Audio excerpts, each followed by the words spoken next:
दोस्तों, आज भारत और न्यूजीलैंड के बीच T20 सीरीज का दूसरा मुकाबला खेला गया और इस मैच में तो रोमांच की सारी हदें पार हो गई। जहां पहले भारत के विध्वंसक बल्लेबाजों का तूफान देखने को मिला, तो फिर भारत के गेंदबाजों ने भी एक बार फिर से अपनी आग उगलती हुई गेंदबाजी से न्यूजीलैंड को ढेर कर दिया। तो ऐसे में इस वीडियो में हम आपको बताएंगे भारत और न्यूजीलैंड के बीच दूसरे T20 का रोंगटे खड़े कर देने वाला पूरा हाईलाइट। तो ऐसे में आप इस वीडियो को एंड तक जरूर देखिएगा। लेकिन उससे पहले अगर आप भी टीम इंडिया के बहुत बड़े फैन हैं तो आप इस वीडियो को लाइक जरूर कर दीजिएगा। दोस्तों, जैसा कि आप सभी जानते हैं कि भारत और न्यूजीलैंड के बीच 5 मैचों की T20 सीरीज खेली जा रही है, जिसका दूसरा मुकाबला आज नागपुर के विदर्भ क्रिकेट स्टेडियम में शुरू हुआ। इस मुकाबले में टीम इंडिया की नजरें सीरीज अपने नाम करने पर टिकी हुई थीं, जबकि न्यूजीलैंड हर हाल में सीरीज को जिंदा रखना चाहता था। टॉस के लिए जब दोनों कप्तान मैदान के बीच पहुंचे तो पूरा स्टेडियम सांसें थामे खड़ा था। न्यूजीलैंड के कप्तान मिचेल सेंटनर ने टॉस जीतकर पहले गेंदबाजी करने का फैसला किया और टीम इंडिया को पहले बल्लेबाजी के लिए आमंत्रित किया। उनका मानना था कि बाद में ओस के कारण बल्लेबाजी आसान हो जाएगी, लेकिन यह फैसला आगे चलकर उनकी सबसे बड़ी भूल साबित हुआ। भारत की ओर से पारी की शुरुआत के लिए एक अभिषेक शर्मा और संजू सैमसन मैदान पर उतरे। दोनों बल्लेबाजों ने शुरुआती 2 ओवर संभलकर खेले। कीवी गेंदबाजों ने कसी हुई लाइन लेंथ रखी, लेकिन अभिषेक और संजू ने सिंगल डबल लेकर पारी को आगे बढ़ाया। तीसरे ओवर से तस्वीर बदलनी शुरू हुई। अभिषेक शर्मा ने अपने इरादे साफ कर दिए। पहले उन्होंने एक लेंथ बॉल पर आगे बढ़कर स्ट्रेट ड्राइव खेलते हुए चौका जड़ा, फिर अगली गेंद को बैकफुट से कटकर पॉइंट बाउंड्री तक पहुंचा दिया। चौथे ओवर में सैमसन ने भी एक बड़ा शॉट खेलते हुए लॉन्ग ऑन के ऊपर से छक्का जड़ दिया और उसी ओवर में अभिषेक ने भी एक गगनचुंबी छक्का मारकर कीवी गेंदबाजों पर दबाव बना दिया। पावर प्ले का आखिरी ओवर भारत के नाम रहा। इस ओवर में अभिषेक शर्मा ने कप्तान मिचेल सेंटनर को निशाना बनाया। पहली गेंद पर एक्स्ट्रा कवर के ऊपर से छक्का, अगली ही गेंद पर लॉन्ग ऑफ के ऊपर से एक और छक्का। पूरा स्टेडियम उछल पड़ा। सिर्फ 19 गेंदों में अभिषेक ने अपना अर्धशतक पूरा कर लिया।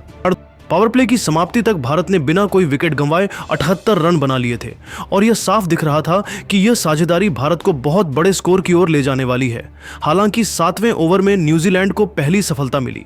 मैट हेनरी ने संजू सैमसन को आउट कर दिया। सैमसन ने 29 रन की उपयोगी पारी खेली। इसके बाद बल्लेबाजी करने आए कप्तान सूर्य कुमार यादव और यहीं से भारतीय पारी में असली तूफान शुरू हुआ। सूर्या ने आते ही अपनी पहली ही गेंद पर आत्मविश्वास दिखाते हुए कवर के ऊपर से चौका जड़ दिया। दूसरी ओर अभिषेक शर्मा पूरी तरह आक्रामक मोड में थे। 8वें और 9वें ओवर में अभिषेक ने स्पिनर ईश सोढ़ी को निशाना बनाया। कभी आगे बढ़कर लॉन्ग ऑन के ऊपर छक्का, तो कभी घुटने टेक कर स्वीप शॉट पर गेंद को दर्शकों के बीच पहुंचा दिया। सूर्या कुमार यादव भी पीछे नहीं रहे। उन्होंने जैकब डफी की तेज गेंदों पर शानदार पुल शॉट और फ्लिक के जरिए लगातार चौके लगाए। 10 ओवर के बाद भारत का स्कोर 125 रन के पार पहुंच चुका था। मैदान पर ऐसा लग रहा था मानो हर गेंद पर बाउंड्री तय हो।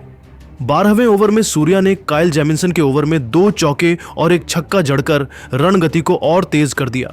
दूसरी तरफ अभिषेक शर्मा लगातार बाउंड्री बरसाते जा रहे थे।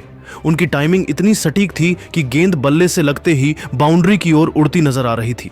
14वां ओवर इस मैच का सबसे बड़ा टर्निंग पॉइंट साबित हुआ। इसी ओवर में अभिषेक शर्मा ने इतिहास रच दिया। उन्होंने पहले गेंद पर लॉन्ग ऑन के ऊपर छक्का लगाया, दूसरी गेंद पर डीप मिड विकेट पर एक और छक्का, तीसरी गेंद पर कवर ड्राइव से चौका और चौथी गेंद पर फिर से स्टैंड्स में गेंद पहुंचा दी। इसी ओवर में अभिषेक शर्मा ने सिर्फ 33 गेंदों में अपना तूफानी शतक पूरा किया। पूरा विदर्भ क्रिकेट स्टेडियम तालियों और नारों से गूंज उठा। लेकिन इसी ओवर की आखिरी गेंद पर सूर्य कुमार यादव बड़ा शॉट खेलने के प्रयास में आउट हो गए। सूर्या ने सिर्फ 22 गेंदों में 59 रन की विस्फोटक पारी खेली, जिसमें चौके छक्कों की भरमार थी। सूर्या के आउट होने के बाद क्रीज पर आए हार्दिक पांड्या और आते ही उन्होंने अपने अंदाज में खेल शुरू कर दिया। पहली ही गेंद पर हार्दिक ने लॉन्ग ऑन के ऊपर से जोरदार छक्का लगाया। इसके बाद उन्होंने स्क्वायर लेग और कवर के बीच गैप निकालते हुए चौके लगाए। दूसरी ओर अभिषेक शर्मा अब भी रुकने का नाम नहीं ले रहे थे। 17वें और 18वें ओवर में अभिषेक ने लगातार बड़े शॉट खेलकर कीवी गेंदबाजों की लाइन लेंथ पूरी तरह बिगाड़ दी। आखिरी ओवर में हार्दिक पांड्या ने मैच पर अपनी मुहर लगा दी। ओवर की चौथी गेंद पर हार्दिक ने डीप मिड विकेट के ऊपर से छक्का लगाकर अपनी अर्धशतकीय पारी पूरी की। आखिरी ओवर में भारत ने 18 रन बटोरे और इस तरह टीम इंडिया ने 20 ओवरों में सिर्फ 2 विकेट के नुकसान पर 283 रन का विशाल स्कोर खड़ा कर दिया। अभिषेक शर्मा 129 रन बनाकर नाबाद लौटे, जबकि हार्दिक पांड्या ने नाबाद 52 रन बनाए। अब अगर न्यूजीलैंड को यह मैच जीतना था तो न्यूजीलैंड को 284 रन बनाने थे, जो कि बिल्कुल भी आसान काम नहीं था, वो भी भारतीय गेंदबाजों के सामने। जिसके बाद जब न्यूजीलैंड की टीम इस लक्ष्य का पीछा करने के लिए आई तो न्यूजीलैंड को आज एक बेहतरीन और ताबड़तोड़ शुरुआत चाहिए थी, क्योंकि लक्ष्य काफी बड़ा था, लेकिन लक्ष्य का पीछा करने उतरी। न्यूजीलैंड की शुरुआत काफी खराब रही। पहले ही ओवर में टिम सेफर्ट को अर्शदीप सिंह ने इन स्विंग गेंद डालकर क्लीन बोल्ड कर दिया और इंडिया को पहली सफलता दिलाई। अब जहां आपको बता दें कि सेफर्ट अपना खाता भी नहीं खोल पाए, जिसके बाद में बैटिंग करने के लिए आए मार्क चैपमैन ने आते ही भारत के गेंदबाजों पर काउंटर अटैक किया और उनका साथ ग्लेन फिलिप्स ने दिया। चैपमैन एक छोर से लगातार ताबड़तोड़ बैटिंग कर रहे थे और तेजी से अपनी टीम के स्कोर को आगे बढ़ा रहे थे। वहीं ग्लेन फिलिप्स भी उनका अच्छा साथ दे रहे थे। इन दोनों ने देखते ही देखते सिर्फ और सिर्फ 6 ओवरों में ही अपनी टीम को 48 रन के पार पहुंचा दिया। लेकिन अब टीम इंडिया को विकेट की जरूरत थी और उसके बाद कप्तान सूर्या ने गेंद हार्दिक को थमाई। पांड्या ने आते ही जो गेंदबाजी की है ना, उसने तो मैच ही पलट कर रख दिया। हार्दिक ने 2 सेट बल्लेबाजों को आउट कर दिया और इंडिया को बड़ी सफलता दिला दी। जहां चैपमैन ने 16 गेंदों पर 40 रन बनाए तो वहीं दूसरी ओर बल्लेबाजी कर रहे ग्लेन फिलिप्स ने 11 गेंदों पर 16 रन बनाए। इस तरह से 12वें ओवर तक न्यूजीलैंड की टीम ने 92 रन बना लिए, जिसके बाद जरूर डेरिल मिचेल और जिमी नीशम ने कुछ अटैकिंग शॉट खेले और भारत की गेंदबाजी लाइनअप पर काउंटर अटैक करने की कोशिश की। खास तौर पर मिचेल काफी अटैकिंग बैटिंग कर रहे थे और भारत के हर गेंदबाज के खिलाफ बड़ा शॉट खेल रहे थे। हालांकि इंडिया के पास में काफी रन थे और जिमी नीशम और मिचेल ने 13 ओवर तक न्यूजीलैंड की टीम को 100 रन के पार तो पहुंचा ही दिया था। अब इन दोनों को कम से कम 9 से 10 रन के नेट रन रेट से हर ओवर में रन बनाने थे, जो कि बेहद ही मुश्किल था। जहां 15 ओवर के बाद बड़े शॉट खेलने के चक्कर में न्यूजीलैंड के बल्लेबाज लगातार अंतराल पर भारत के गेंदबाजों के जाल में फंसते चले गए। खास तौर पर हार्दिक पांड्या और कुलदीप यादव ने न्यूजीलैंड की लगभग पूरी टीम को समेट दिया। अब दोस्तों आपको बता दें कि पहले तो 16वें ओवर में हार्दिक ने 2 झटके दिए। हार्दिक ने मिचेल को 38 रन के निजी स्कोर पर आउट कर दिया और इसी ओवर में जिमी नीशम को 35 रन के स्कोर पर एलबीडब्ल्यू कर दिया।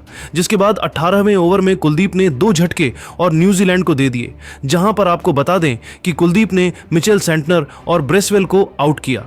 दोनों ने अपनी टीम के लिए क्रमशः 18 और 24 रन बनाए। हालांकि उसके बाद में 19 के ओवर में जरूर काइल जेमिसन ने टीम के लिए भारतीय गेंदबाजों के खिलाफ कुछ बड़े शॉट लगाए, लेकिन वह भी अपनी टीम को ज्यादा नहीं सिर्फ 167 रन तक ही पहुंचा सके और भारत की टीम यह मैच बड़ी ही आसानी से एक तरफा अंदाज में जीत चुकी है। दोस्तों भारत की इस जीत का असली हीरो कौन है, अपनी राय नीचे कमेंट करके जरूर दें और ऐसे रोमांचक वीडियो के लिए हमारे चैनल को सब्सक्राइब जरूर कीजिए। पर आप इस मैच का लाइव लुत्फ उठा सकते हैं। अगर आप स्टेडियम नहीं जा पा रहे हैं तो टीवी पर स्टार स्पोर्ट्स नेटवर्क और मोबाइल पर डिज्नी प्लस हॉटस्टार पर इसकी लाइव स्ट्रीमिंग देख पाएंगे। नागपुर की पिच हमेशा से बल्लेबाजों और स्पिनर्स के लिए रोमांचक रही है, तो उम्मीद कीजिए कि यहां रनों की बारिश होने वाली है। अब बात करते हैं प्लेइंग 11 की, जिसे देखकर न्यूजीलैंड के कैंप सदमे में हैं। ओपनिंग की बात करें तो अभिषेक शर्मा के साथ यशस्वी जायसवाल की वापसी तय है। इसका मतलब है कि शानदार फॉर्म में चल रहे संजू सैमसन को शायद ही हम ओपनिंग करते हुए देख पाए, उन्हें बेंच पर बैठना पड़ सकता है। नंबर 3 पर आएंगे श्रेयस अय्यर की वापसी भी तय मानी जा रही है और यहां नंबर 4 की दिलचस्प बात हो रही है। यहां कप्तान सूर्य कुमार यादव नजर आएंगे। वहीं नंबर 5 पर रिंकू सिंह का नाम आता है। नंबर 6 पर शिवम दुबे नजर आएंगे। वहीं नंबर 7 पर होंगे हार्दिक पांड्या। तेज गेंदबाजी की जिम्मेदारी हर्षित राणा, अर्शदीप सिंह और हर्षित राणा के कंधों पर होगी, जबकि स्पिन का जादू बिखेरेंगे कुलदीप यादव। इस प्लेइंग 11 का सबसे बड़ा झटका यह है कि तिलक